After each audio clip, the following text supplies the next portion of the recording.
de lo más divertido por la combinación de contradicciones absurdas. Otro tema interesante es el asunto ese de de la sola escritura y la libre interpretación de la Biblia, que según como les acomode, funciona a su gusto, y si no, pues no funciona. Tienen derecho a la libre interpretación todos los protestantes, pero los católicos no la tenemos. Sí, hay temas que sí son interesantes. En cambio, decir, yo quiero hablar con este católico para que me muestre en la Biblia la palabra Guadalupe.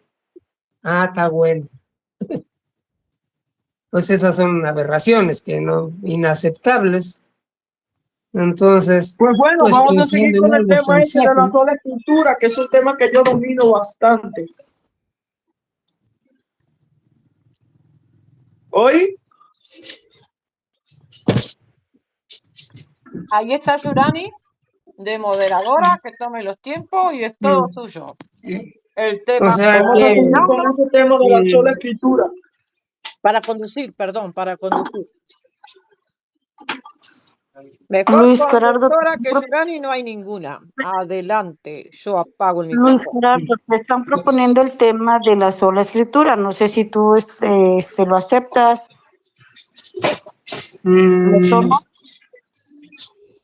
Ay, Dios, ¿para cuánto tiempo piensan pasarse con eso? A ver que decida la moderadora. Sí, A ver ese acá. tema es aceptable, no, por mí no es problema. Que defina la moderadora cuánto nos vamos a pasar acá. Bueno, a ver, ¿qué les parece? Bueno, el tema sería la sola escritura. En vez de que haya tiempo de exposición, mejor que haya preguntas y ya preguntas, responden. Sí, Yurani, y yo creo que nosotros, Luis Gerardo y yo somos gente civilizada, te lo digo porque ya hemos conversado varias veces y creo que no hace falta un moderador, puede ser un diálogo bien ameno. Es por eso que yo les hago esta propuesta, que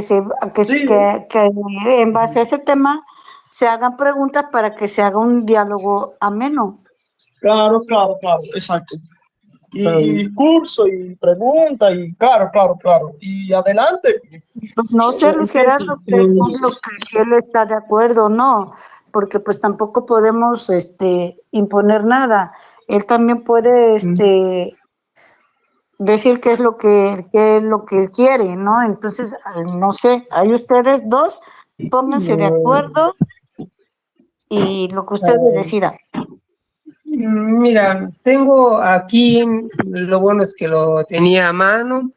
Me encontré un artículo muy interesante escrito por un protestante acerca de lo que es la sola escritura, para que no me digan, es que tú no sabes lo que es la sola escritura, tú tienes que aprender porque nosotros somos los que te podemos enseñar lo que es la sola escritura. Entonces me puse a revisar ese tema y a retocar el documento del protestante con lo que yo sé de la sola escritura, y podríamos tomarlo de referencia para no dar vueltas sobre lo que si sabes o no sabes, a ver si estamos de acuerdo en algo con esto.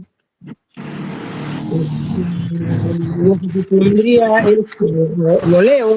Pues para mí sí estaría bien, o sea, analizar el documento, leerlo, analizarlo, que cada quien opine, ver cuáles son las diferencias y principalmente qué puntos están de acuerdo. En qué puntos hay acuerdo y en qué puntos desacuerdo.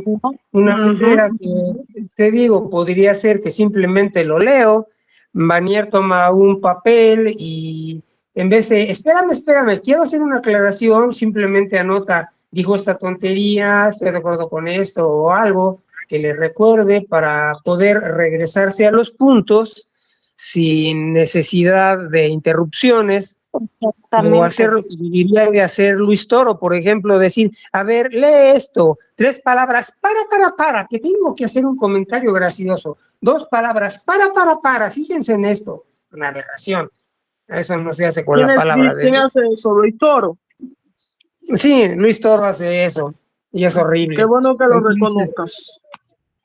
Pues, es que, Dani, mira, el hecho de que tengamos aciertos, eso no significa que podamos reconocer que también hay fallas en ciertos aspectos. Y bueno, este punto, de manera personal, a Luis no le gusta, bueno, pues se respeta, no todo le tiene que gustar, ¿verdad? Bueno, o sea, una manera sería eso que te digo, y podríamos hacer lo que no hace el historia, o sea, lo leo y luego ya leído una repasada rápida, mira, detente en esto, detente en aquello, y discutido un tema que ya está ordenado para no picar para acá y para allá, pues ya se pueden profundizar muy amablemente y tranquilamente muchos detalles. Me parece, bueno, a mí sí me parece tu propuesta, me parece muy buena tu propuesta, pero pues, a ver, Vanier. Concuerdo plenamente. Bueno, entonces tienes lapicero y libreta para ir anotando pues palabras claro, cosas. Claro. Okay. Sí, no creo que va a ser necesario, pero sí voy a tenerlo de todas formas. Sí, y si a mí se me ocurre anotado, aquí tengo la misma computadora. Se me escapan las cosas. Adelante, Luis Gerardo, por favor. Te escuchamos. Bueno, allá vamos. No existe ninguna otra doctrina bíblica que sea atacada con tanta intensidad y vehemencia como la doctrina de sola escritura. Esto nos dice mucho sobre lo importante que es para nosotros como cristianos el conocer por qué creemos que la Biblia y solo la Biblia es nuestra única fuente de autoridad. Los enemigos de la fe cristiana siempre han atacado esta doctrina intentando ridiculizarla, tildándola hasta de herejía.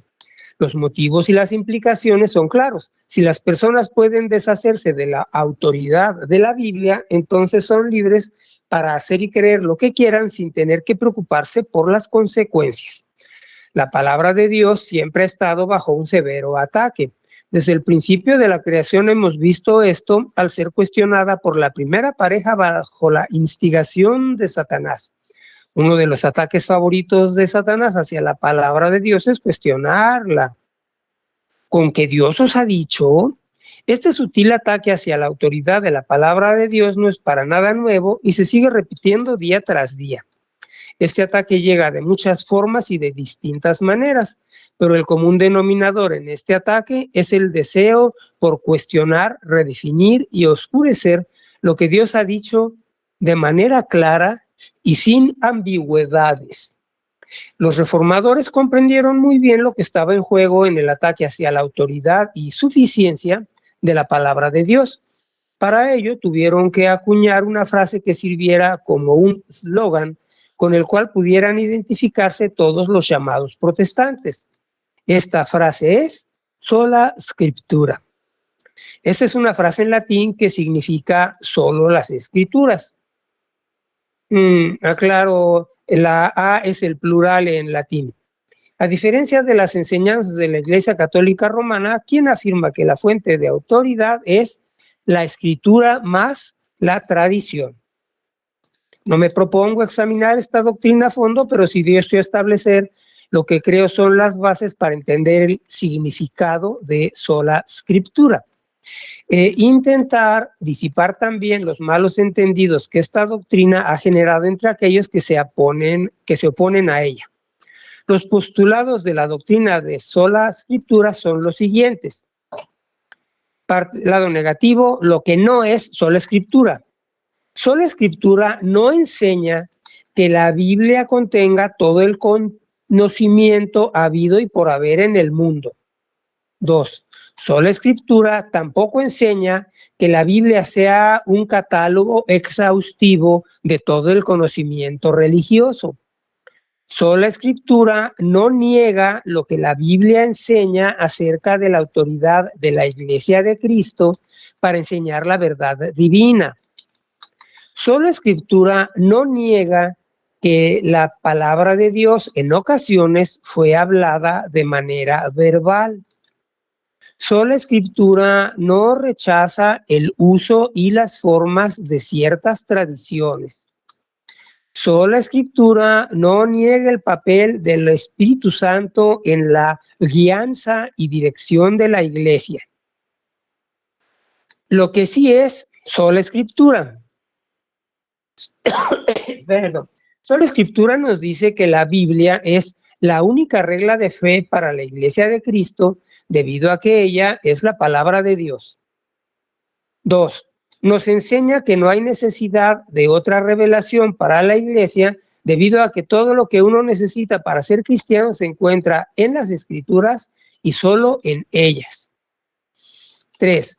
Nos enseña que no existe ninguna otra regla de fe infalible fuera de las Escrituras, pues ellas son inspiradas por Dios, literalmente del aliento de Dios. 4. Nos enseña que las Escrituras nos enseñan todo lo que necesitamos saber para nuestra salvación. 5. Nos enseña que toda tradición debe someterse a una autoridad superior, y esta autoridad superior son las Escrituras y solo ellas.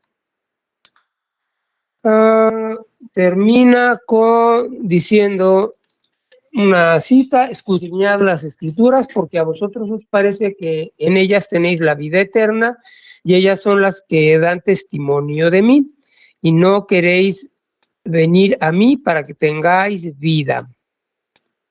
Bueno, esto es lo que, según yo, dicen los protestantes acerca de la Sagrada Escritura, correctamente redactado, porque no estaba bien redactado y demás.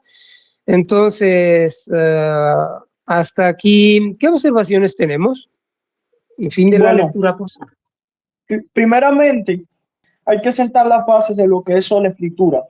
Y lo primero que tendría yo que preguntar es cuál es la procedencia de esa información o de esa descripción de sola Escritura.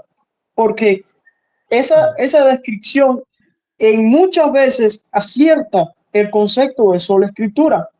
Pero hay una expresión que creo que es la principal aquí en esta definición, y es que la Biblia es la única fuente de autoridad. Esto no es sola Escritura, sino es lo que se conoce como el soloísmo bíblico. O sea, que la única autoridad existente dentro de la iglesia, dentro del cristianismo, es la Escritura.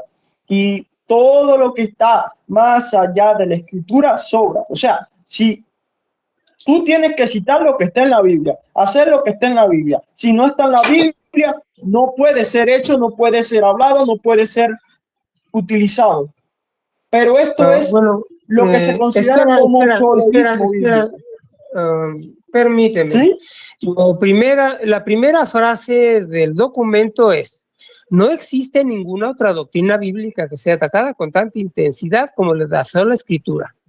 Nos dice lo mucho que es importante para nosotros como cristianos el conocer por qué creemos que la Biblia, y solo la Biblia, es nuestra única fuente de autoridad. Eso es lo que dice aquí el documento. Sí. ¿Por qué creemos que la Biblia es la única fuente de autoridad? Eso es lo que ya leí. Entonces, ¿cuál es la aclaración acerca de que los protestantes creen que la Biblia y solo la Biblia es la única fuente de autoridad?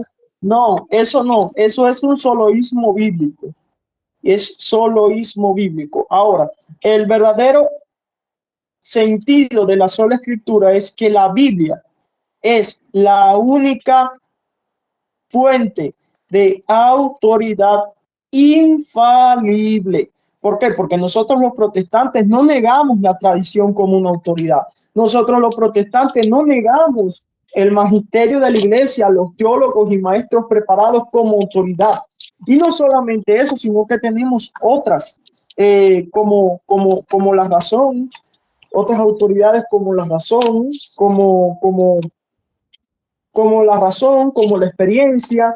Tenemos varias autoridades, nosotros los protestantes, pero de todas esas autoridades, nosotros reconocemos que la única infalible es la palabra de Dios. O sea, no tenemos solamente una sola autoridad, la Biblia, sino que tenemos varias autoridades y la Biblia es la única autoridad que no se equivoca. Eso es lo que es sola escritura. Porque cuando habla de sola es sola infalibilidad, o sea que solamente ella es infalible. En cuestión, en contradictorio con lo que dice el Vaticano y Roma, que dice que la escritura y la tradición son infalibles las dos, y que el magisterio es intérprete infalible de la iglesia. Nosotros creemos que hay magisterio, que hay tradición, pero que no son infalibles. Ahí está la diferencia. Ajá. Bueno, creo que la palabra que ahí necesitas manejar de otra manera es la palabra fuente. La fuente de la autoridad puede ser la Biblia, pero si la fuente de la autoridad dice que estamos obligados, porque así a Dios le da su regalada gana de aprovechar los talentos que nos dio, y esos incluyen precisamente el raciocinio puede ejercer autoridad porque le obliga una fuente de autoridad que se llama Biblia.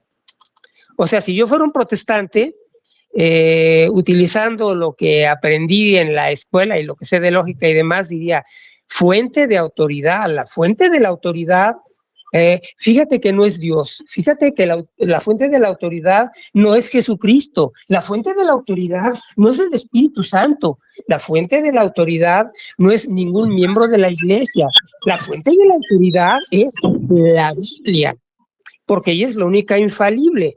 Entonces, tú sí tienes derecho a ejercer autoridad siempre que sea supeditado no a Dios, no al Espíritu Santo, sino a Doña Biblia. Bueno, yo corrijo esa parte de fuente. Yo cité la parte de fuente porque fue lo que tú citaste en el comunicado. Sí. Pero originalmente el concepto de sola escritura no tiene ese concepto de fuente. O sea, que es un error, fue un error mío citar de que la Biblia es la única fuente de autoridad infalible. No, la Biblia es la única autoridad infalible. Entonces, dicho esto, creo que ya resumí y aclaré lo que era la sola escritura. Ajá, desde tu punto de vista. Bueno,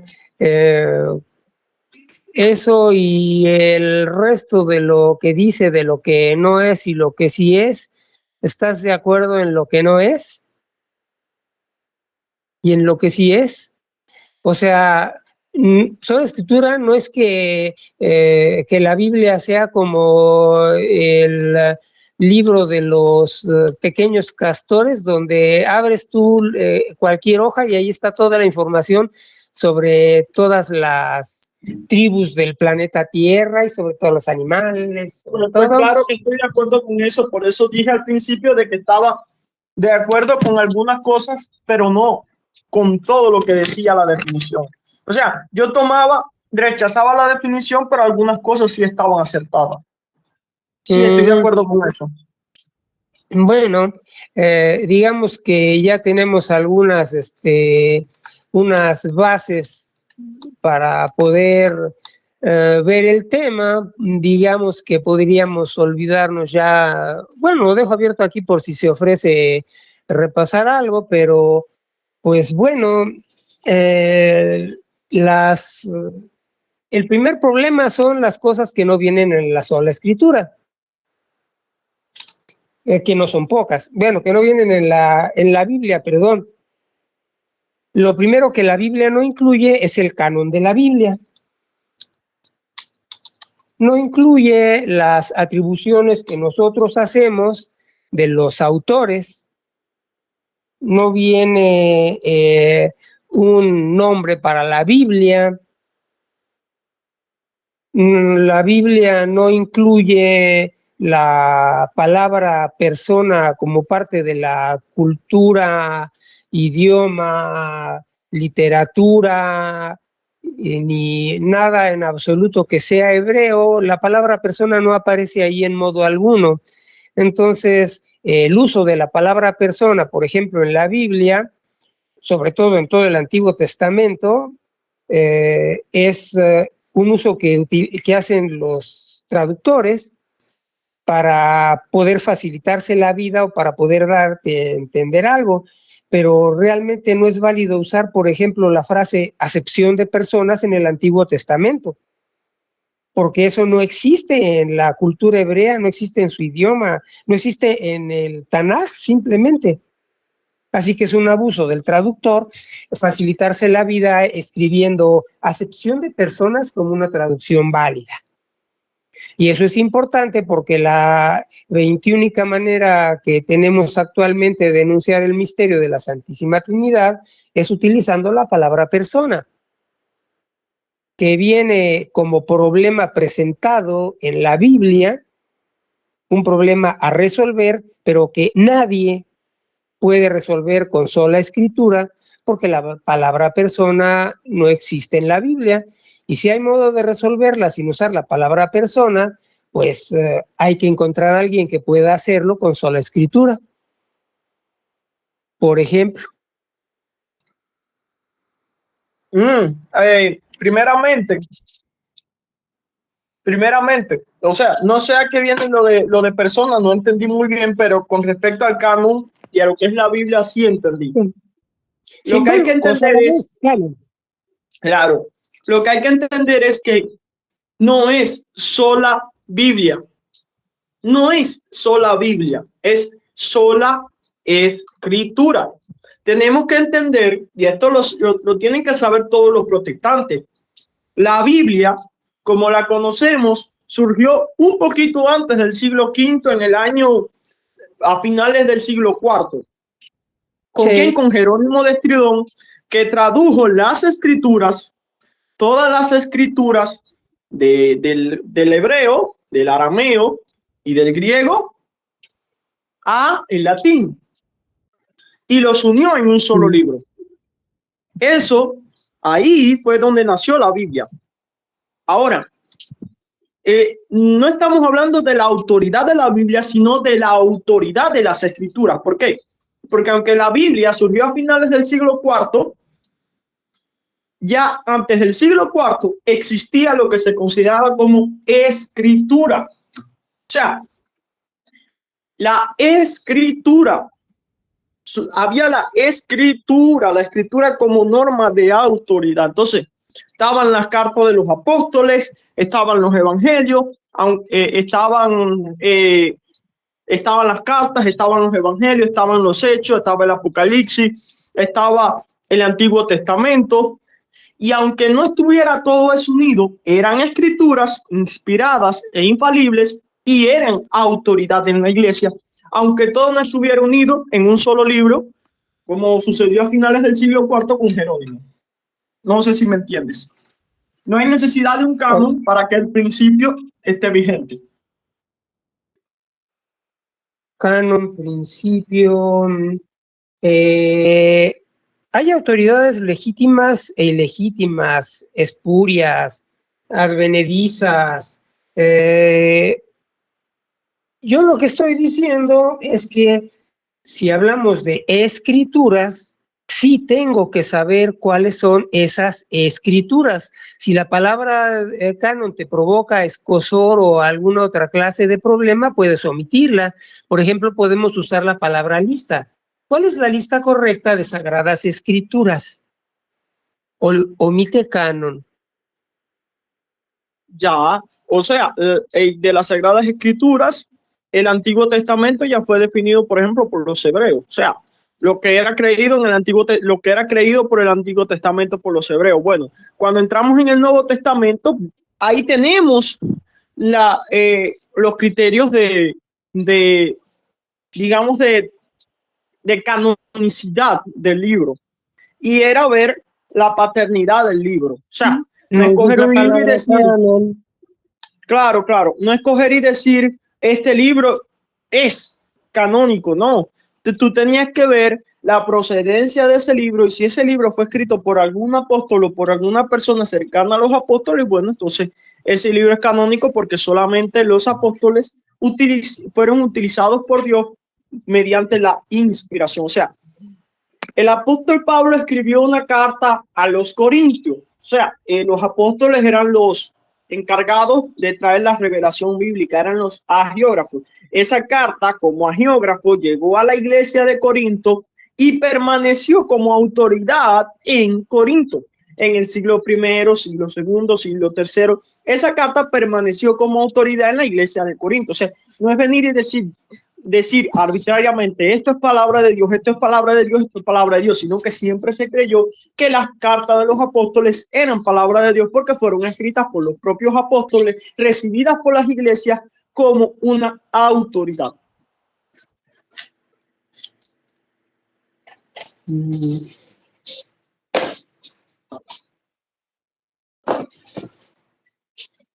Y eso es todo así de simple. Si vemos, por ejemplo, aquella cita del profeta Isaías, he aquí que la Virgen concebirá y dará a luz un hijo y le pondrá por nombre Emanuel, que significa Dios con nosotros.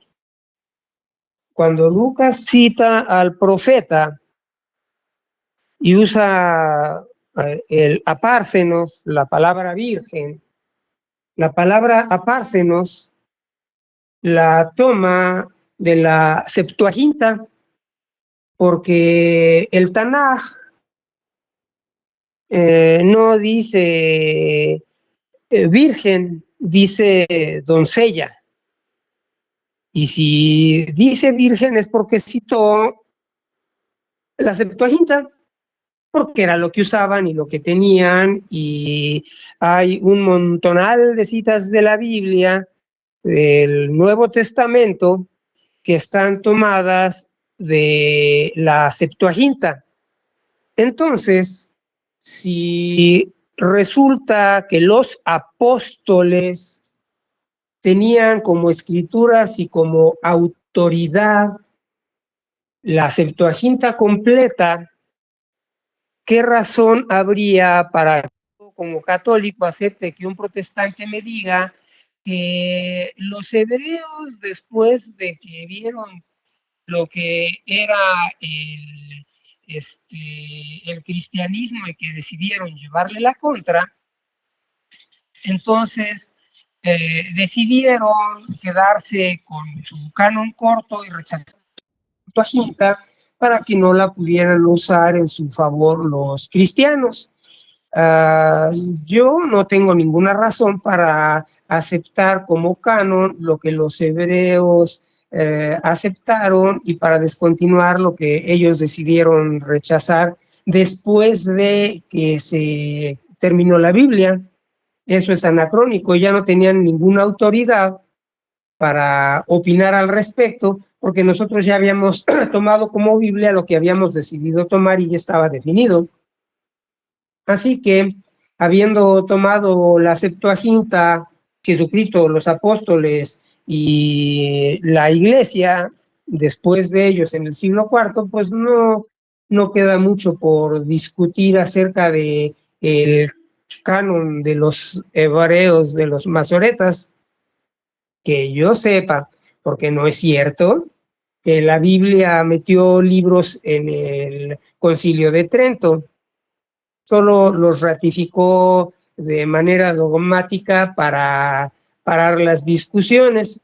La iglesia es como las prostitutas, no se mueve hasta que tiene el cliente encima.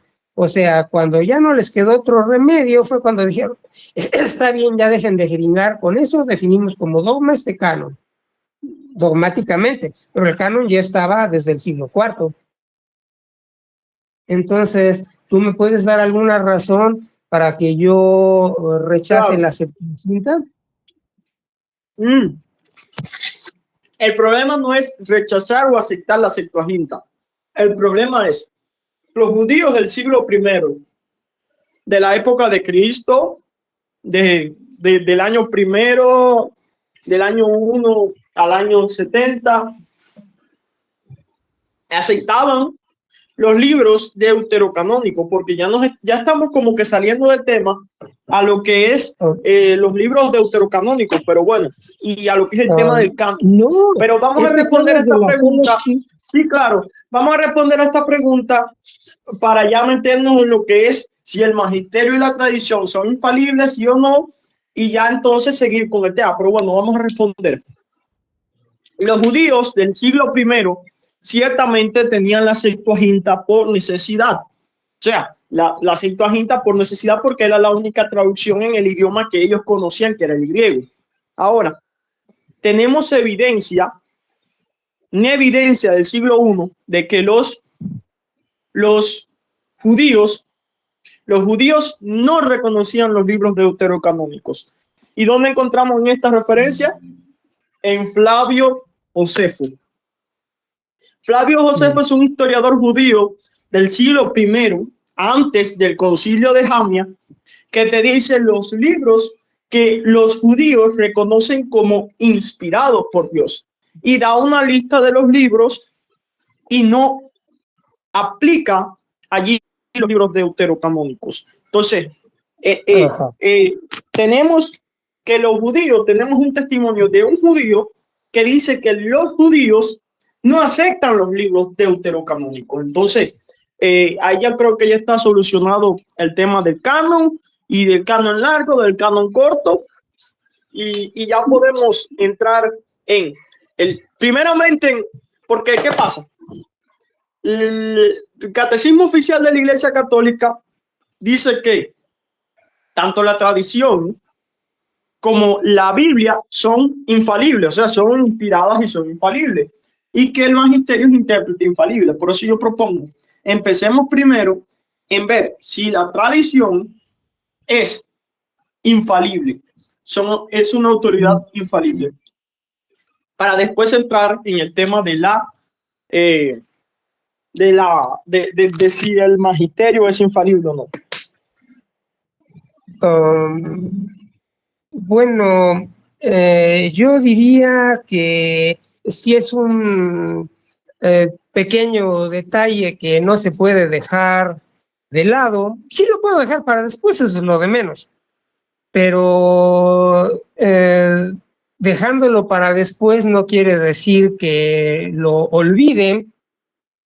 Y sí te puedo decir que hay una razón para que a lo largo del 100% del Nuevo Testamento, bueno, en todas las cartas paulinas mínimo, siempre, absolutamente siempre, dice en tercera persona de los judíos, y no existe una sola vez, ni una sola vez en todo el Nuevo Testamento que un apóstol o San Pablo, ningún geógrafo del Nuevo Testamento diga nosotros los judíos.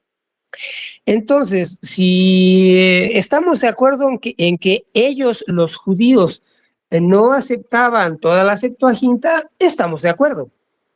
Pero si tú me dices que los apóstoles ex judíos, previamente judíos, ya no judíos, sino ahora cristianos, porque judía es la religión, aunque sigan siendo hebreos, ya no eran judíos.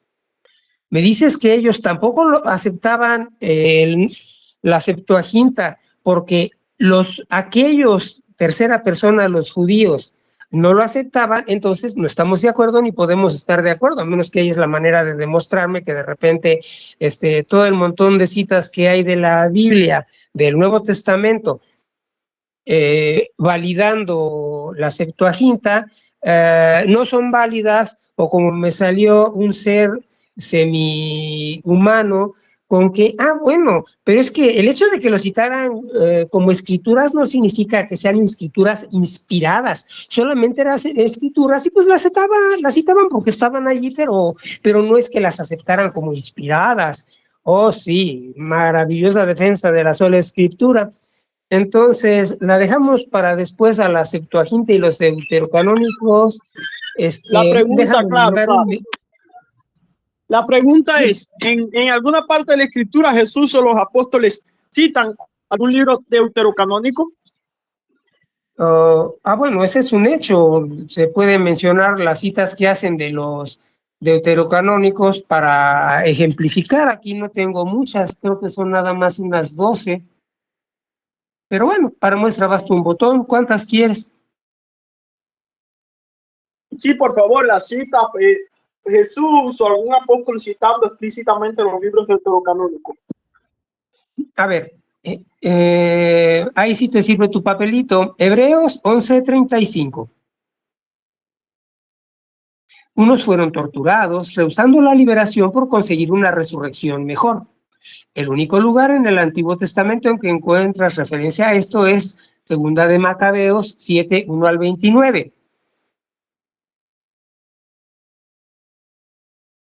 Entonces, Hebreos 11:35 con 2 Macabeos 7:1-29. Luego, Hebreos 11:38. Errantes por desiertos y montañas. Esto se encuentra en Primero de Macabeos 2:28-30 y Segunda de Macabeos 5:27. Primera Macabeos 2:28-30, Segunda Macabeos. ¿Pero qué dicen? A ver, ¿pero qué dicen esos pasajes? Hebreos 11:30. A ver, lo que dicen, lo leí. Hebreos 11:35 dice: unos fueron torturados, rehusando la liberación por conseguir una resurrección mejor. Sí, pero el pasaje de Macabeos que cita, ¿cuál es? Segunda de Macabeos, capítulo 7, versículos 1-29. Ya, ¿y qué dice esa cita? A ver, esa cita completa no la tengo aquí, pero sí tengo la computadora. Permíteme mandar un mensaje porque me llamó alguien y le voy a avisar. Claro. Tómate tu tiempo. Conferencia. Ay, Dios, ¿dónde estás? Buscar.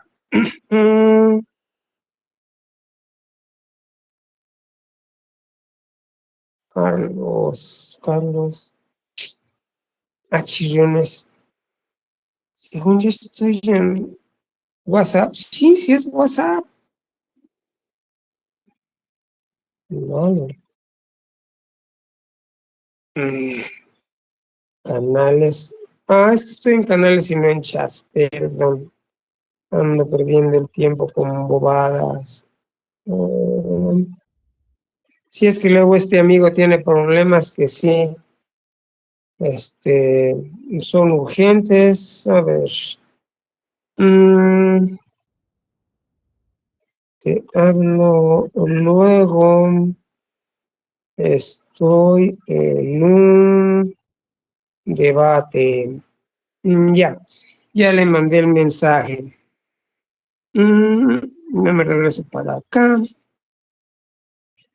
Vamos a ver, entonces te decía que tenía que hallar yo la de Segunda de Macabeos, capítulo 7. Ahí voy.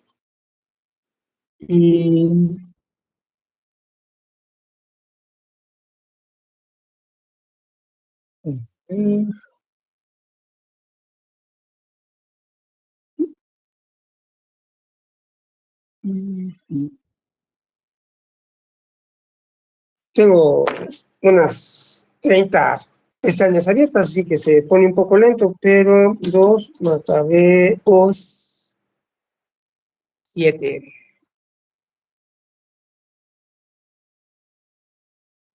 Abre tu sésamo, macabros. Macabeos 7. Ahí va. Ya le ordené que abriera la página. 2 Macabeos 7. Así es la madre que exhorta a sus hijos cuando los estaban torturando, para que aceptaran tragar comida prohibida. El rey Antíoco mandó tomar presos a una mujer y a sus 7 hijos, luego mandó que los azotaran para obligarlos a comer carne de cerdo, cosa prohibida. Uno de los hermanos habló en nombre de todos, dijo que es lo que quieren de nosotros, antes que obedecer la ley que Dios dio a nuestros antepasados, preferimos morir. Esto hizo enojar tanto al rey que mandó poner en el fuego unas ollas enormes. Cuando las ollas estuvieron bien calientes, el rey ordenó que le cortaran la lengua al que había hablado. También ordenó que delante de su madre y sus hermanos le arrancaran el cabello y le cortaran los pies y las manos. Cuando el muchacho quedó completamente mutilado, el rey ordenó que lo acercaran al fuego y lo arrojaran vivo en una de las ollas. Mientras por todos lados se esparcía el olor de la carne quemada, los demás hermanos y su madre se animaban unos a otros a morir con valor.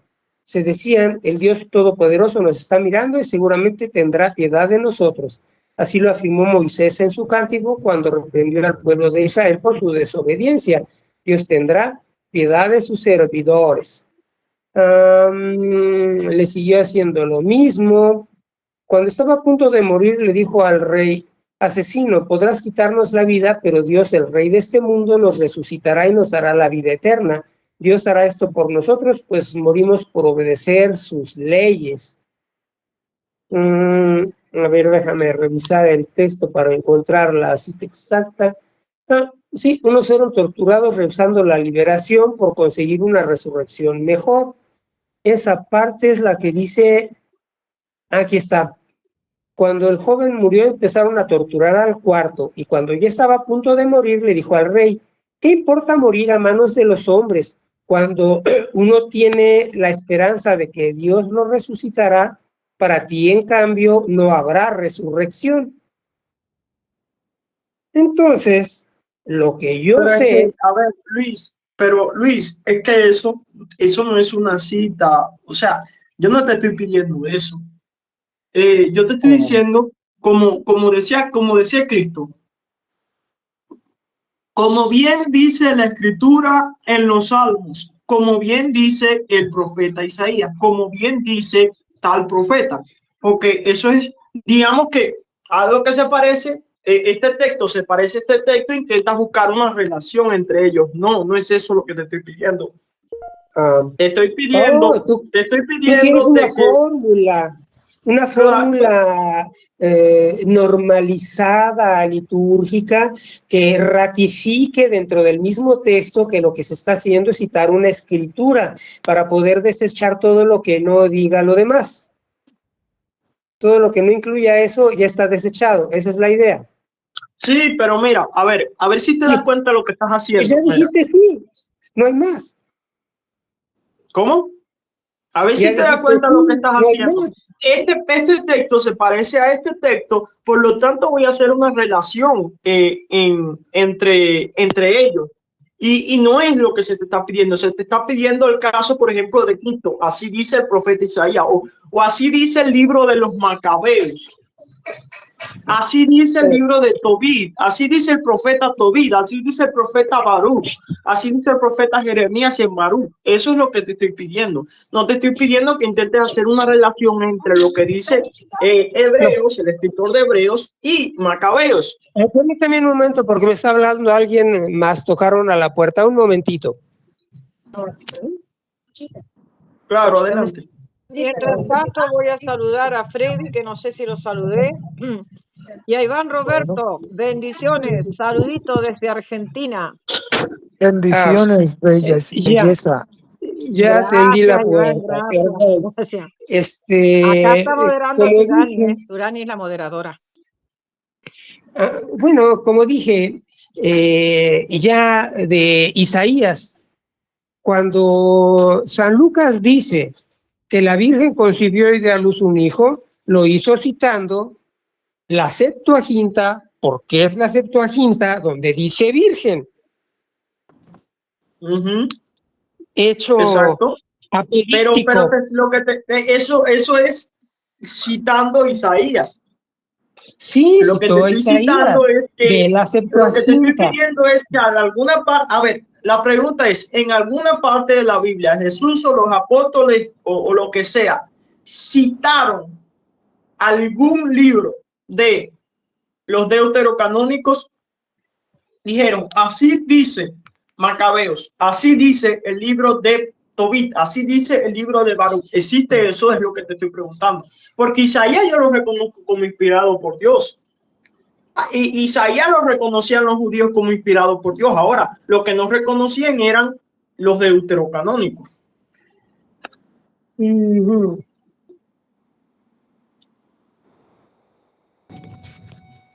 A ver si entendí, voy a meter mi cuchara.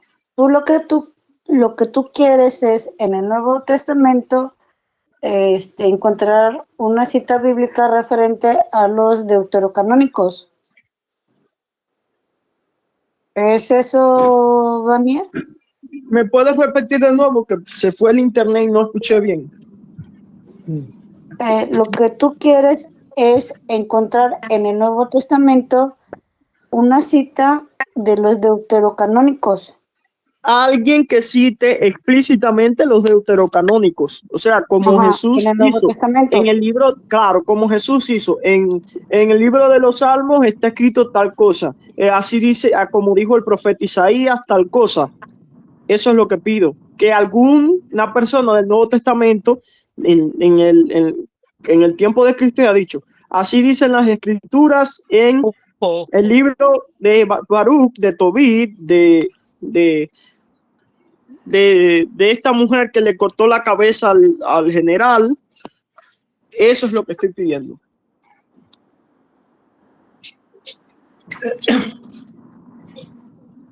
Pues lo que está es las citas directas que simplemente las dan por hecho y no hay que sepa citas que sigan esa fórmula que dices, aunque supongo que sería cuestión de buscarlas. Hay los hechos tan definitivos como el que existe una fiesta de la dedicación y la fiesta de la dedicación, ahora a ti te toca mostrármela en el Tanaj. No, claro, buenas noches, residente de Antiguo. Tienes que demostrar a mí la fiesta de la dedicación en el Tanaj. Claro, que exista una fiesta de la dedicación en los tiempos de Cristo no hace. A ver, permíteme. Que existe una fiesta de la dedicación en los tiempos de Cristo no hace parte de la escritura a los deuterocanónicos, porque aunque los deuterocanónicos no forman parte de la escritura, como decía el mismo Jerónimo, claramente son libros que sirven para la historia de la nación, son buenos para la historia de la nación, para entender la historia, son buenos, son útiles. Eso era lo que decía Jerónimo. Y la Sagrada Escritura no es entonces la historia de esa nación. ¿Cómo así? Pues como así, entonces la Biblia, que por lo menos a mí cuando me dieron clases de Biblia en el seminario, me explicaron que es como un diario familiar de la familia de Dios, del pueblo de Dios, de los hijos de Dios, y que hay que verlo como algo propio, íntimo del pueblo de Dios, toda ella entera. Oye, no nada pero más. qué enredo. ¿Qué es lo que ustedes están discutiendo? Yo no se entiende. El enredo Que empieza en no esa es la historia separación de una de nación, que es la historia de salvación. De eso nos referimos. A ver, Carlos, pero permite que estamos debatiendo acá. Él hizo una pregunta clara, donde se cita en el Nuevo Testamento un libro apócrifo. Eso es una pregunta más clara, no puede ser. Sí, y oye, acá Iván Roberto no me aparece en el chat. Se están citando tan apócrifos solamente que no son libros principales, porque los libros principales son revelación pública. Permite, nada que ver con apócrifos. Apócrifos es una manera de mencionarlos porque son pon orden acá. Revelación privada, ¿sí? Son de revelación privada. Pues que quiero educarlos, hijos míos. Es que no estamos pidiendo que el conversatorio, conversatorio que se está teniendo, este conversatorio que se está teniendo, Carlos, por favor, es entre Vanier y Luis Gerardo. Ya una vez que ellos terminen, si alguien quiere opinar algo, adelante, pero vamos a dejar, claro, porque el diálogo ha estado muy bonito, muy fluido, ha habido respeto, han estado en acuerdo y desacuerdo, pero dentro del marco de la tolerancia y el respeto. Entonces, quiero que siga así el orden que se tiene, por favor. Vamos a escuchar a los dos y cada quien que tomará su libre opinión. Escuchemos, por favor. Adelante. Bueno, vamos a dejar entonces el tema del canon y vamos a centrarnos en lo que es la autoridad o infalible o falible de la tradición. ¿Qué crees, Luis Gerardo? Bueno, igual te digo, le pongo en mi lista de pendientes hacer una lista de las citas bíblicas en que los apóstoles y Jesucristo hacen referencias a cualquier parte de la Sagrada Escritura sin preocuparse por decir solemnemente que están citando a tal libro o a tal autor, y los lugares en los que solamente lo mencionan como un hecho dado, sin tomarse la molestia de hacer una cita solemne para poder hacer una tabla clasificada de esas citas, y será un placer contrachecar cuáles de los libros que están en el Tanaj no son citados de manera solemne para poder descartarlos del canon, pero ciertamente eso lo voy a hacer en un minuto, entonces eso lo podemos dejar para después. Y en cuanto al asunto de que la autoridad sea el libro, pues es un asunto muy interesante que hay que comenzar por ver en cuanto a quienes entonces no son autoridad. No hay seres humanos que sean autoridad, eso incluye al 100% de los pastores, de los obispos, de los diáconos, de los presbíteros, de cualquier maestro. No, es que ese no es el tema. Autoridades. Los pastores, presbíteros, mira, yo lo expliqué al inicio del debate en la definición de la sola escritura. Los pastores, los presbíteros, los padres de la iglesia, sí forman parte de una autoridad, solamente que no son autoridad infalible. La sola escritura no rechaza las demás autoridades como la tradición o la tradición o el magisterio de la iglesia, sino que entre todas esas autoridades pretende imponer que la Biblia sea la única autoridad infalible de todas ellas. La última. De todas esas autoridades, la Biblia es la única infalible. Eso es lo que propone sola escritura. Claramente, los pastores tienen autoridad, los presbíteros tienen autoridad, los doctores tienen autoridad, los padres de la iglesia tienen autoridad, pero no es una autoridad igual a la de la escritura, porque la escritura tiene una autoridad infalible. Eso es sola escritura. Ya veo. Infalible. ¿Y cuál es la autoridad que está fuera de la Biblia, o cómo la Biblia resuelve las contradicciones internas de la Biblia? ¿Cómo cuál? Que no son pocas. Dime una. Contradicciones. Nadie ha subido al cielo sino el que bajó del cielo, nuestro Señor Jesucristo. Y sin embargo, resulta que Elías fue arrebatado al cielo y estaba allá desde 600 o 700 años antes. No dice que fue arrebatado al cielo, dice que fue traspuesto.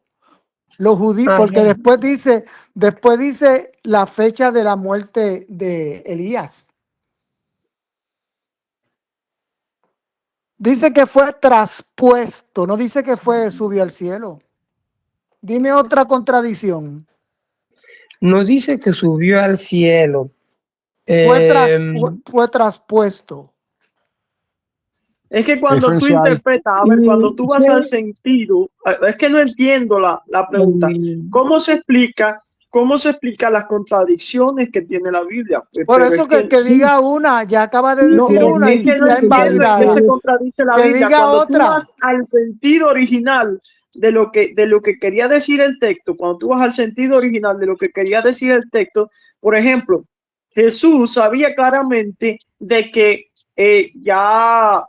bueno, es que Jesús sabía claramente lo que había pasado con Elías, lo que había pasado con Enoch, y aún Sí, así hermano, dijo por eso eso. ya Entonces, se le explicó, claro, que tienes que saber venga lo que con otro verdaderamente ejemplo, que quería venga. decir Jesús. Y Por eso eso. se utiliza mediante el método hermenéutico. Tú vas a estudiar hermenéuticamente lo que quería decir el autor y lo que el Espíritu Santo quería transmitir a través del autor, y rompes toda la barrera cultural, textual y idiomática. Entonces tú encuentras el propósito del autor. La Biblia no tiene ninguna contradicción. Esos son los Pero ateos bueno, los que dicen eso. Claro. Luis Gerardo, la pregunta es para volver al tema de la tradición. Los ateos y ¿Cómo los tú demuestras? musulmanes tienen largas listas con decenas de contradicciones. Pues no dime una, vamos a analizarla, ven, dale. No, pero vamos a volver al tema de la tradición. Porque mira, Escuchen. déjame decir algo, espérate. Los que dicen que la Biblia tiene contradicciones y que tiene errores, yo te apuesto cualquier cosa que no saben ni hebreo del primer templo y segundo templo, ni griego koiné. Eso que dicen que tiene, y para empezar, tienen que conocer, si tú me vas a citar un error del Antiguo Testamento, tú tienes que conocer hebreo del primer y segundo templo, porque eso está traducido. Yo te puedo traducir ahora mismo un error de traducción que es Deuteronomio 6:4, que dice Jehová tu Dios uno es. Y cuando tú te vas al original hebreo, dice tus dioses, uno compuesto es. Esa es la traducción literal al español. Así que el que me venga a decir a mí que la Biblia tiene errores, tiene que conocer el idioma en que se escribió, tanto en el Antiguo como el Nuevo Testamento.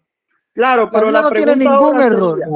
Claro, no, eso sí, eso hasta la misma la Iglesia Católica Romana reconoce que la Biblia es inerrante, pero la pregunta es, ¿cómo puede demostrar Luis Gerardo que la tradición es una autoridad infalible? Y hago énfasis en esto.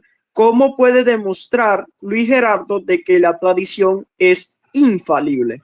Adelante. Lo que yo hago es comenzar por el asunto de que la Biblia no es otra cosa separada de la tradición, sino que la Biblia es parte de la tradición. Sí, y entiendo por tradición, no entiendo por tradición lo que dicen todos los sectarios y protestantes y protestoides. O sea, la tradición es toda enseñanza de hombres que inventaron paralela a la religión.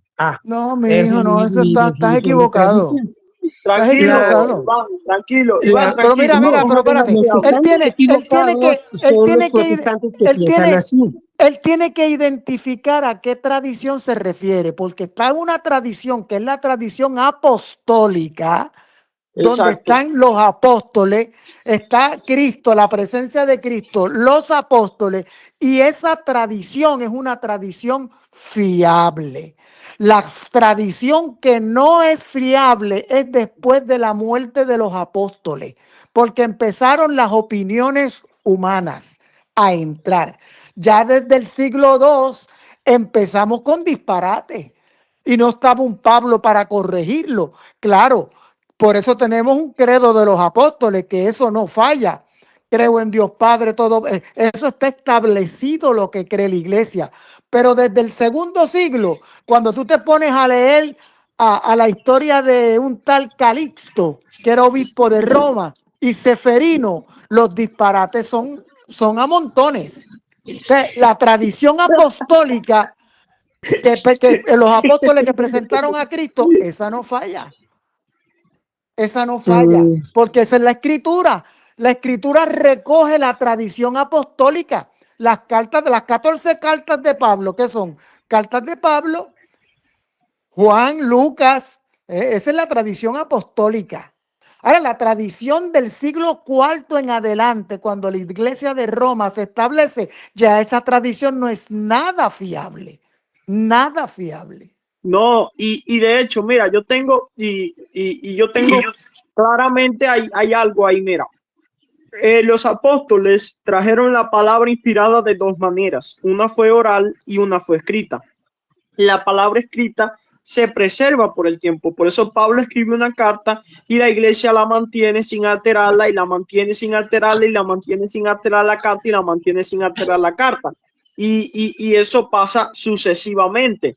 Y tal tenemos que hoy tenemos todas las cartas del apóstol Pablo. Ahora, con la palabra oral infalible de los apóstoles no sucede lo mismo, porque la palabra oral se predica y cae en manos de hombres. Y a medida de que pasa el tiempo, tú no tienes la manera, por ejemplo, y a medida de que pasa el tiempo, esa palabra es transmitida a los padres de la iglesia, sus sucesivos discípulos. Tal que tú dices que lo que escriben estos discípulos de los apóstoles es tradición de los apóstoles. Ahora, y se le otorga un sentido infalible. Ahora, tú no sabes, primeramente tú no sabes identificar si la palabra si es tradición preservada de los apóstoles o si es las mismas palabras del discípulo del apóstol. Ahí es un problema. Y si tú dijeras, bueno, esto es palabra de los apóstoles, tú no tienes cómo demostrar de que eso que dijeron los padres es genuinamente palabra de los apóstoles, porque los padres Ireneo, Tertuliano, Policarpo pueden repetir mil cosas y decir mil cosas que tú no tienes cómo demostrar de que son palabras genuinamente de los apóstoles. Y por eso la tradición oral, las palabras orales de los apóstoles fueron infalibles en el tiempo de los apóstoles, pero se fueron perdiendo a lo largo del tiempo. No sucede así con la palabra escrita, que se mantiene con el tiempo, al igual que la infalibilidad de esta. Adelante, Luis Gerardo. ¿Qué opinas de esto? Bien, yo, como es mi costumbre, me regreso al principio. Aunque no existiera Dios, aunque no existiera Jesucristo, aunque no existiera ninguna religión, la tradición existe, con o sin demonio, en que la gente tiene posesiones, realidades que considera valiosas y las transmite a las nuevas generaciones en asunto de cómo ser gentiles, comportarse bien, cuál es la mejor manera de hacer una comida, de hacer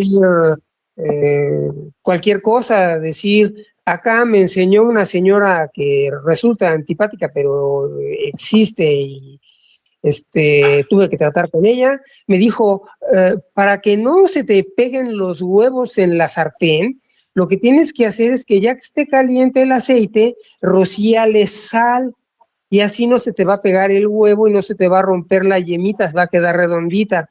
Entonces hice la prueba y resulta que, oh, sí, mira, lo que dice la señora es cierto, le pongo sal al aceite y no se me pega el huevo. Entonces, cuando se ofrece que veo a alguien haciendo huevos y que se le rompen, le digo, es que hay un truco, y le transmito esa tradición. Échale salecita al aceite antes de echar el huevo y no se te va a pegar el huevo. Y eso no tiene nada que ver con Jesucristo, ni con la Virgen María, ni con los ángeles, ni con Dios. Es una simple tradición. Sí, pero eso es una tradición demostrable. O sea, una tradición demostrable, claro, que si tú le echas sal, no se pega el huevo. Pero mira, ¿cómo tú vas a bregar con la tradición de la Virgen del Pilar? La tradición de la Virgen del Pilar, la tradición de la Virgen del Pilar dice que se le apareció a Santiago en el año 40. Mira, ¿cómo tú tienes que utilizar lo que es la lógica deductiva? Hay una tradición que dice que la Virgen del Pilar se le apareció a Santiago en el año 40. Y en el año 40 la Virgen María estaba viva. Había. Ese tipo de tradición, ¿ves? Tú usas la lógica deductiva y tú dices, pues esto es un disparate. Es muy distinto a una maña para cocinar un huevo, porque tú lo puedes demostrar. Pero tradiciones tan absurdas como esa, que la Virgen se le apareció al apóstol Santiago en el año 40. Mira, en el año 70 es que se viene a escribir el último de los evangelios, supuestamente, el evangelio de Juan. Y Santiago se escribe más o menos en esa fecha, 30 años después de ese suceso, y el propio Santiago no lo escribe. Ese tipo de tradiciones son absurdas. O sea, son absurdas. ¿Por qué? Porque no aguantan un análisis crítico. María estaba viva, claro. ¿Cómo se le va a parecer al apóstol Santiago en el año 40? Lo que tienen que demostrar es que lo demostrable no es que exista una tradición, no es de que la tradición sea autoridad, sino tienen que demostrar que esa tradición fue enseñada por los apóstoles. Entonces, tú tienes lo que dice, por ejemplo, Tertuliano, a ver, vámonos un poquito más lejos. Tú dices lo que dice, no sé, Juan Crisóstomo. Juan Crisóstomo dice una serie de cosas. Tú tienes cómo demostrar que lo que dice Juan Crisóstomo fue enseñado por los apóstoles. Lo que dice Orígenes dice, no, que en tal lugar los apóstoles practicaron tal cosa. ¿Tú tienes cómo demostrar de que los apóstoles enseñaron eso? Pero mira, hermano, no te compliques la vida. La iglesia de los primeros siglos determinó qué era genuino y qué no lo era. Porque si nos ponemos a analizar cada disparate que decían los padres de la iglesia, por ejemplo, el pastor de Hermas, que es del siglo I prácticamente, creía que ellos estaban en plena gran tribulación, el pastor de Hermas. Papías de Herópolis creía en los oráculos del Señor, y hay 5 volúmenes de esos, de los oráculos del Señor. Y estamos en un tipo que vivió en el año 100. Y el propio Papías de Herópolis lo contradicen otros padres que vivían en la misma época de él. ¿Entiendes? Entonces, pues mira, aquí tenemos una cosa, algo que es infalible, que es la escritura. Es el único libro que se fue sustituyendo papiro por papiro hasta llegar a nuestros días. O sea, por ejemplo, nosotros no conocemos el arameo del primer siglo porque es una lengua muerta y desapareció, y lo único que perduró de eso es lo que estaba escrito en piedra. El arameo de hoy de Siria no es el arameo del siglo I, pero no hay forma de saberlo ya porque se perdió. Porque toda la literatura que era del primer siglo, ¿verdad? Que nadie se ocupó de mantenerla, hacer copias de copias de copias. El único libro que se ha hecho eso es el Nuevo Testamento. O sea, la carta de Mateo, Juan, los 4 evangelios, las cartas de Pablo, todo eso se deterioraba y se volvía a copiar. Por eso son copias de copias de copias de copias. Y no hay otro libro, no hay otra literatura del primer siglo que le hayan dado ese trato. Por eso es que el Nuevo Testamento es tan valioso. Lo que dice el Nuevo Testamento es tan valioso porque se preservó. Los judíos son expertos preservando la historia. Los egipcios preservan momias. Esa cultura se dedicó a hacer momias y a preservar los cuerpos. Pero en lo que era bueno el judío era en preservar. Por eso estaban los escribanos que escribían cierta cantidad de letras y dejaban un espacio. Eran bien minuciosos. Y tenemos un tesoro que es el Nuevo Testamento. Por eso es que la sola Escritura es la máxima autoridad religiosa para fe y conducta. Es la última. No significa que no haya magisterio, no significa que no haya maestro, y que no se reconozca como autoridad eso. Por eso, pero, la Biblia es la última. Si hay algo que está en contra de lo que está escrito en la Biblia, eso que está en contra, pierde. Porque la Biblia se le llama o se le determina teopnusto, segunda de Timoteo 3:16. El término inspirado, teopnusto, significa el aliento de Dios. Así que, y esa es la escritura, es lo que llama la escritura, segunda de Timoteo 3:16, la inspiración, teopnustos, el aliento de Dios. ¿Qué puede ser más infalible que eso? No. ¿Un hombre? No, mi amigo, no.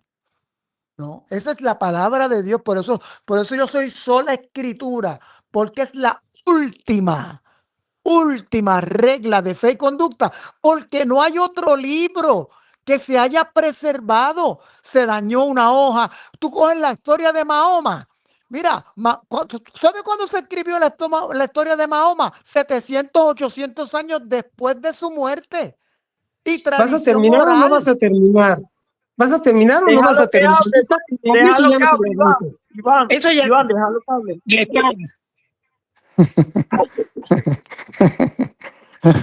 Mira, la historia de Mahoma, 700 años después, 1500. No existe otro libro como la Biblia que se preservó. Por eso es que yo soy sola escritura. ¿Cómo yo voy a creerle que un hombre es infalible? Por Dios. Los musulmanes creen que su Corán se preservó letra por letra. Acá está el trofeo. Pedro, bendiciones. ¿El Corán de qué año es?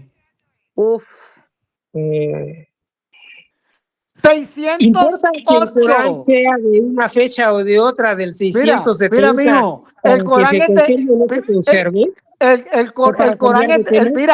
el Corán es del 608 y lo que contiene el Corán es el Nuevo y el Antiguo Testamento mezclado. Ese es el Corán.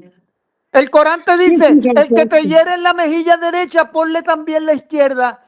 Todo eso está contenido en el Nuevo Testamento y en el Antiguo Testamento porque el Corán es una mezcla de ambos. Y lo citan con autoridad diciendo de dónde lo sacaron. No lo citan diciendo, que lo sacaron de la Biblia. Deuteronomio es que dice, eso no está. Pero todo el mundo, oye, pero todo el mundo sabe que esas citas vienen de la Biblia. Todo el que ha leído la Biblia. Todo el mundo sabe. Bueno, ¿y a qué horas vas a terminar tu digresión? ¿La vas a terminar? Déjalo, Iván, que termine, que exprese algo acá a Luis. Adelante, Luis. Bueno, ¿terminaron entonces el debate de sola escritura o cómo? No. Yo fui interrumpido. Basta. Fui interrumpido porque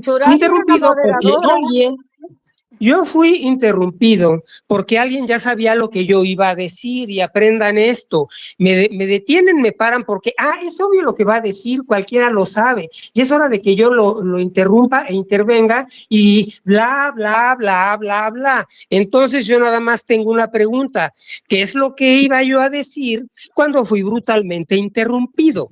¿Cuál era la conclusión a la que no me permitieron llegar porque era tan obvia y ya podían pararle la boca a este idiota que es Gerardo y continuar con otra cosa? Pero mira, niñito, no hables así, pues le estás diciendo idiota.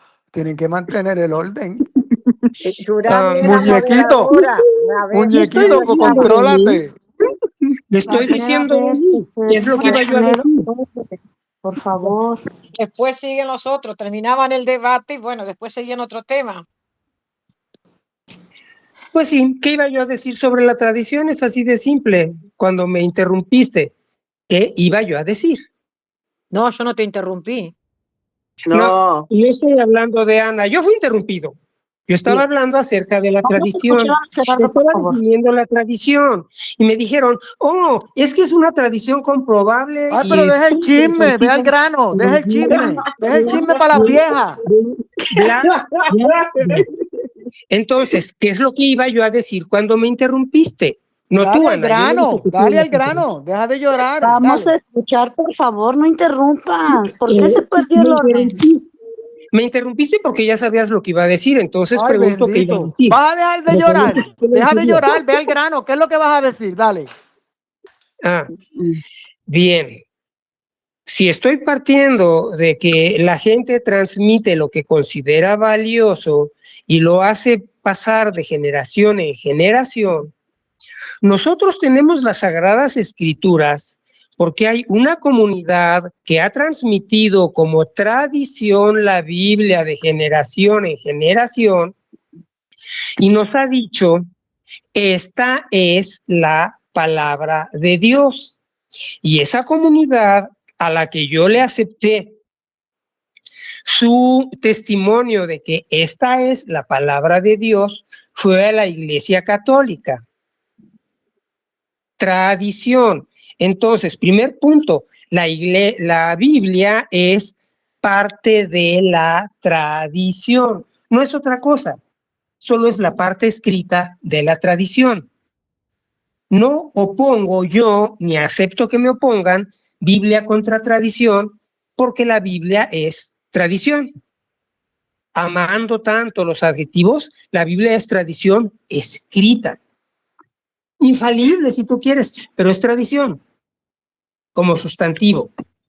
Entonces, primero, la Biblia es tradición. Segundo, yo no estoy aceptando que la Biblia sea palabra de Dios por lo que dice el contenido de la Biblia, porque eso es una petición de principio, es cíclico. La Biblia es palabra de Dios porque la Biblia dice que la Biblia es palabra de Dios, o que las Sagradas Escrituras son palabra de Dios. Las Sagradas Escrituras dicen que son palabra de Dios, y son palabra de Dios porque ellas lo dicen. Bueno, eso no lo acepto. Eso yo lo considero una petición de principio, una aberración lógica inaceptable. Entonces, yo acepto que la Biblia es palabra de Dios por el testimonio de la Iglesia que trae esa tradición. Si me dices tú que yo no debo de aceptar nada de la Iglesia, si tenemos un problema. Si al menos aceptas que la Biblia está en lo correcto cuando dice que la Biblia es palabra de Dios y que no es cierto que la Biblia está equivocada en absolutamente todo, todavía podemos hablar. Entonces, sí quiero saber si tú eres de los que dicen que no hay nada en lo que la Iglesia Católica no esté equivocada, que esté equivocada en todo. Y si está equivocada en todo, entonces está equivocada en que la Biblia es palabra de Dios y la conclusión automática es la Biblia no es palabra de Dios. Esa pregunta es para mí o para Iván. Dame un minuto. Dale, mira, Iván, dale. Mira, él tiene, el señor o el joven tiene toda la razón. Hay una comunidad, ¿verdad? Una comunidad de fe que mantuvo la escritura hay una cosa que se llama la fuente Q, que es una fuente hipotética de los dichos de Jesús que los redactaron. Esa comunidad cristiana es la Iglesia Católica. Lo que no es la Iglesia Católica Apostólica Romana, que es una farsante, que es del siglo IV. La Iglesia, el catolicismo se ha apropiado de la palabra católica. La Iglesia Católica es universal. Se llama universal. La Iglesia Católica Apostólica Romana es una organización religiosa política del siglo IV que nace de la unión del emperador con la Iglesia de Roma. Eso lo sabe cualquiera que haya estudiado medio semestre de historia de la Iglesia. Así que el emperador gobernaba, Constantino gobernaba la Iglesia de Roma y después lo siguieron. Ese no es el tema, si Constantino fundó la iglesia o no. Okay. Ese no es el tema es otro. Okay. Y enfóquese en el tema. por favor. Nos enfocamos en el tema, es que si le duele. Sí, yo sé que le duele. El tema era la escritura. La escritura.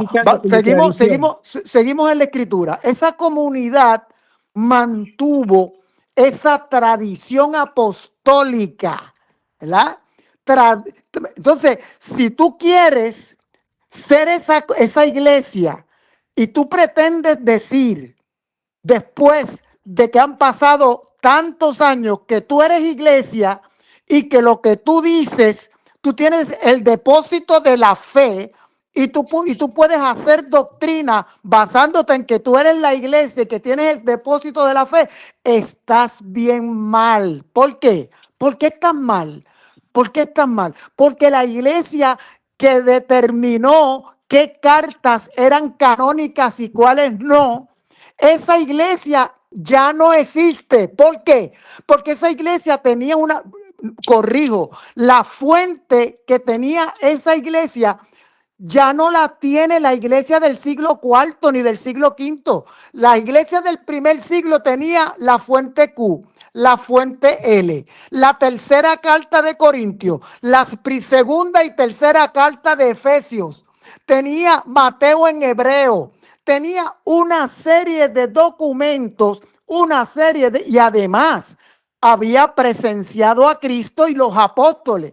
Esa iglesia del primer siglo tenía una autoridad para determinar qué escrito, porque habían un montón de evangelios, habían un montón de cartas firmadas como apostólicas, pero esa iglesia tenía toda la información para determinar qué libros eran inspirados y quiénes no.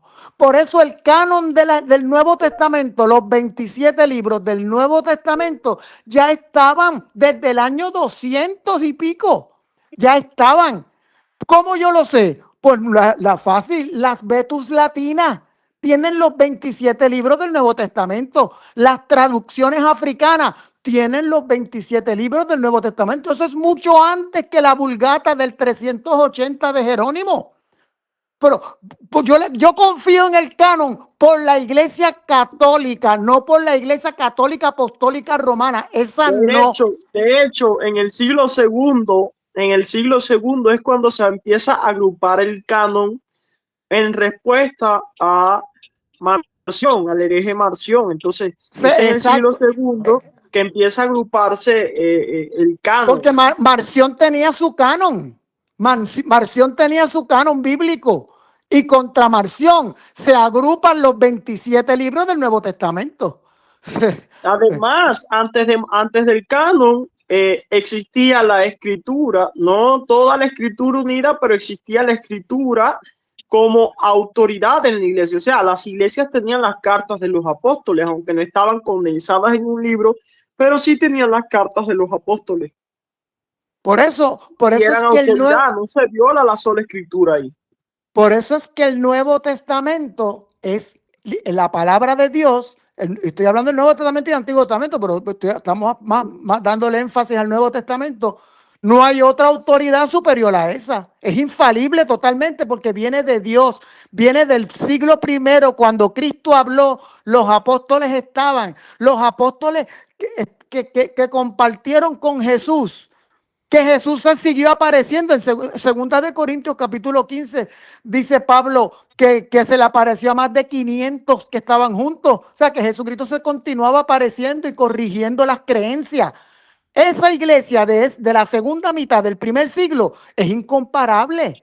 Esa iglesia esa iglesia fue la que dejó sentadas las bases para un Nuevo Testamento, una doctrina como la tenemos. Por eso es que la Reforma, cansado de tanta tradición de romana del siglo IV en adelante, dijeron, no, vámonos a la escritura, porque esto se corrompió hace tiempo.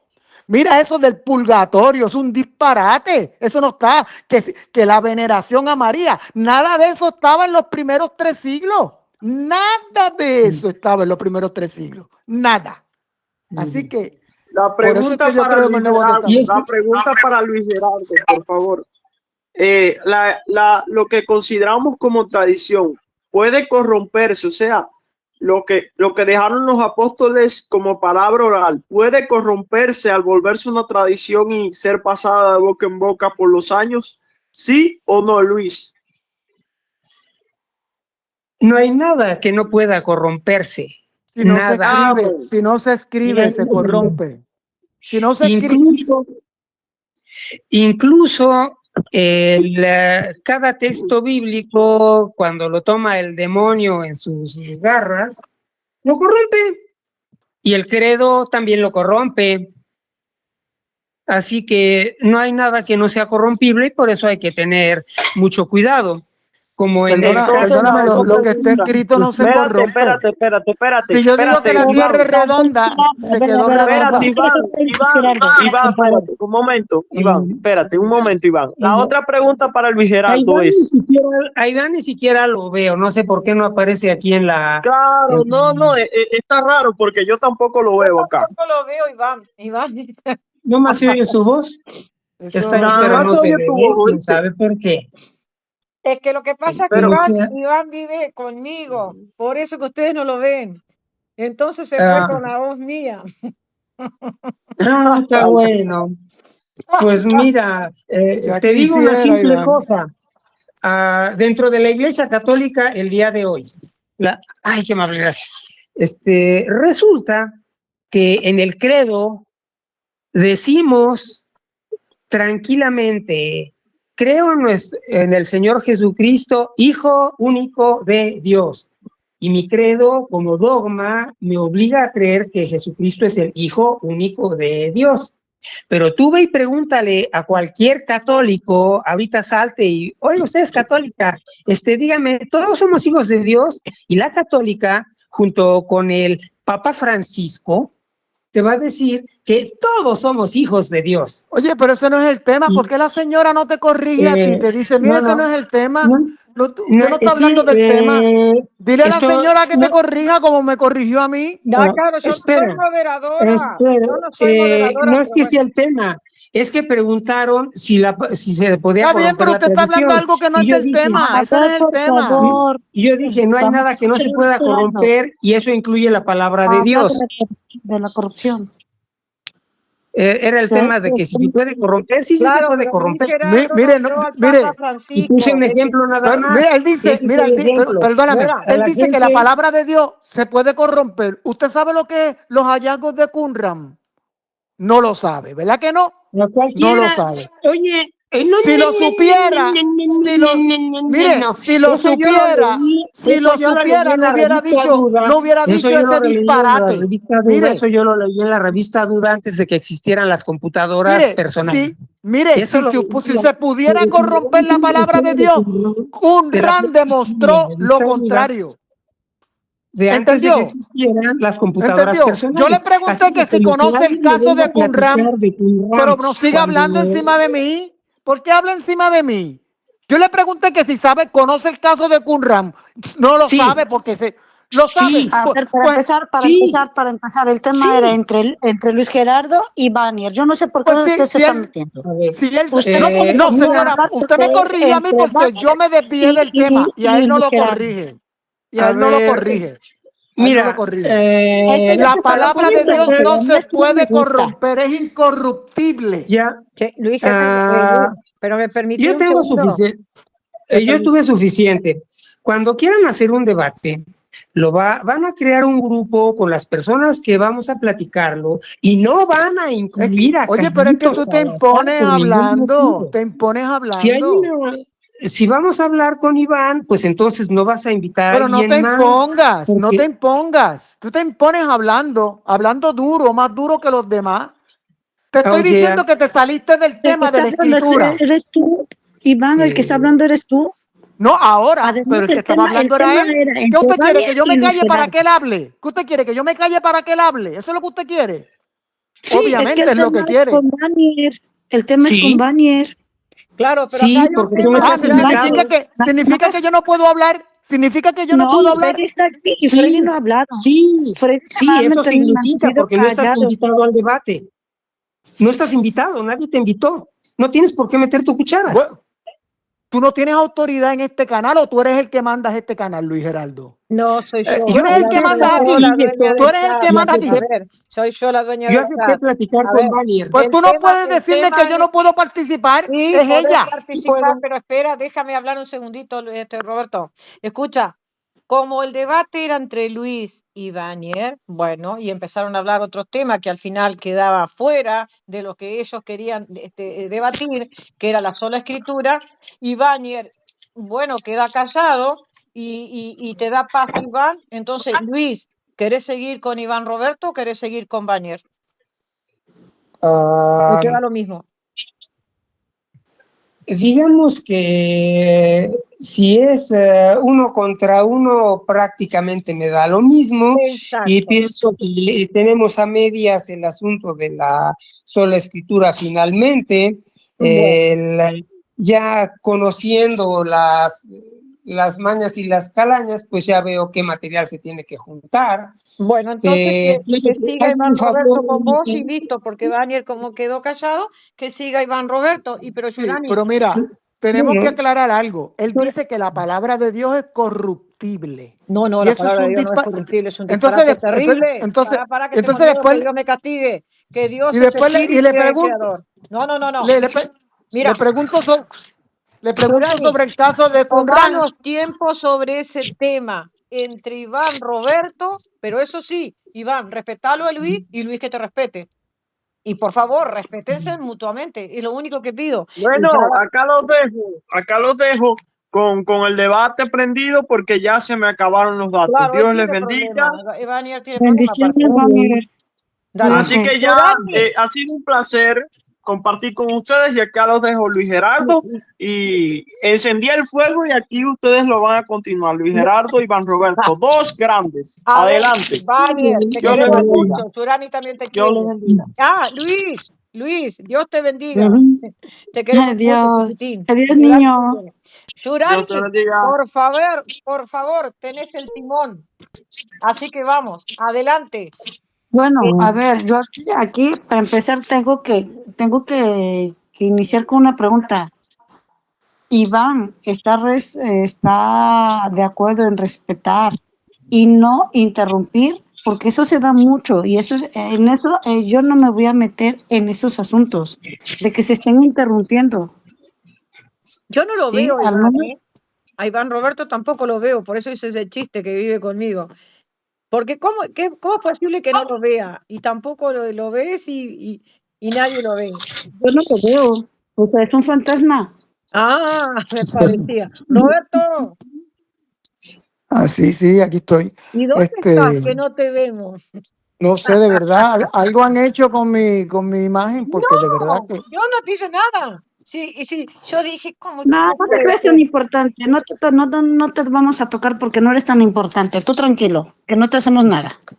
Gracias. Pero Iván, a ver, aquí lo que yo quiero es el respeto. O sea, si vas a hablar tú, Luis Gerardo se tiene que callar y no te tiene que interrumpir. Pero vamos a empezar. Vamos a resolver esto de una manera, señora, mire qué fácil. Vamos a conversar. A ver, es que no me deja. A ver, aquí quien lleva esto soy yo. Y quien tiene que poner las reglas soy yo. Porque yo soy la que está llevando esto. Entonces, cuando Luis Gerardo habla, usted se calla y no lo interrumpe. Cuando usted está hablando, Luis Gerardo se calla y no tiene por qué interrumpir. Es tan sencillo eso. Y oiga, si tiene miedo que se lo olvide, se tome nota. Señora, fácil y sencillo. Déjeme explicarle. Los debates no llevan a ninguna parte a menos que pues sea entonces no debate, punto, se acabó, no hay debate. ¿Pero por qué no me deja terminar? ¿Por qué no me deja hablar? Porque usted está diciendo que los debates no llevan a ningún lado. Le voy a explicar le voy a explicar por qué. Si uno hace una conversación, si uno tiene una conversación con alguien y esa persona dice un disparate o dice algo incorrecto, en el momento uno lo dice, eso está equivocado porque eso significa esto, y ahí pueden debatir sobre eso. Por ejemplo, hay premisas equivocadas.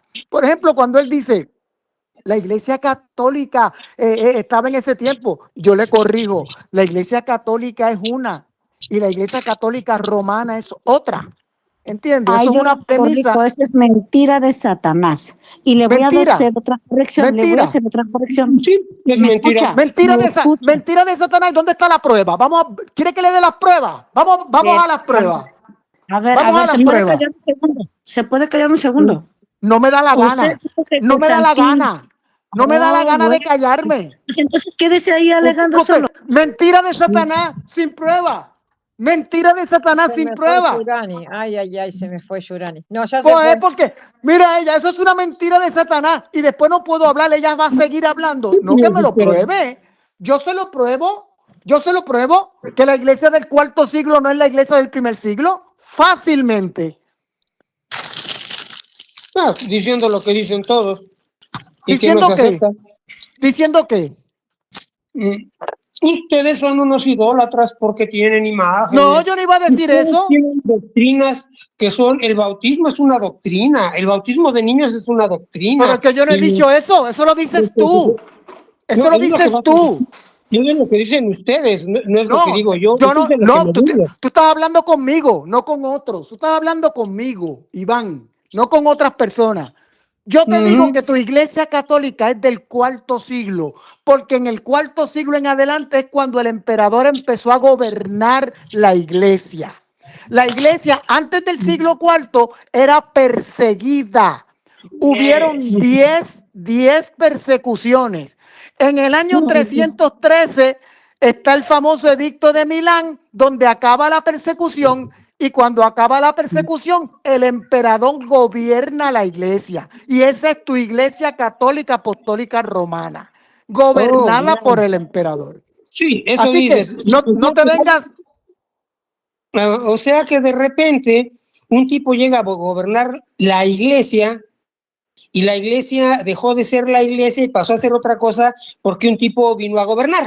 Un tipo. Que es un argumento racional, razonable, lógico, humano, inteligente, con IQ superior a 87. La máxima autoridad de Roma, la máxima, Augusto, autócrata, Basileo, César, cónsul, Dominus Noster, sumo pontífice. Ese era el poder de Roma, el poder. Wow. Ese hombre es tan grande que la iglesia desapareció, dejó de ser iglesia. Ese hombre, otra cosa nueva. Oye, ese hombre gobernaba Roma. ¿La iglesia de Roma la gobernaba? ¿O tú no lo sabías?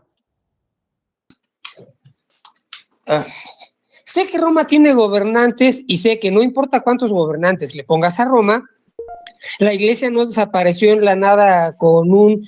La iglesia era dirigida y gobernada por Constantino. Dirigida y gobernada. Porque lo dices tú. No, porque lo digo yo, no, porque lo dice la historia. Porque la iglesia, no. La historia puede decir que gobernó Constantino y faltaba que me lo demostraras. Pero lo demuestro. Pero lo demuestro. Porque entonces... La iglesia no dejó de ser la iglesia porque la gobernara Constantino. La iglesia nunca dejó de ser iglesia. Pero la iglesia de Roma... Pero ¿por qué no te callas? ¿Por qué no te callas un momento? La iglesia nunca dejó de ser iglesia. Eso son fantasías. La iglesia siempre es la iglesia. Pero la iglesia de Roma fue gobernada por el emperador. Porque a la iglesia le pidió al emperador que aboliera las leyes de la Pascua. ¿Por qué se lo pide a Constantino?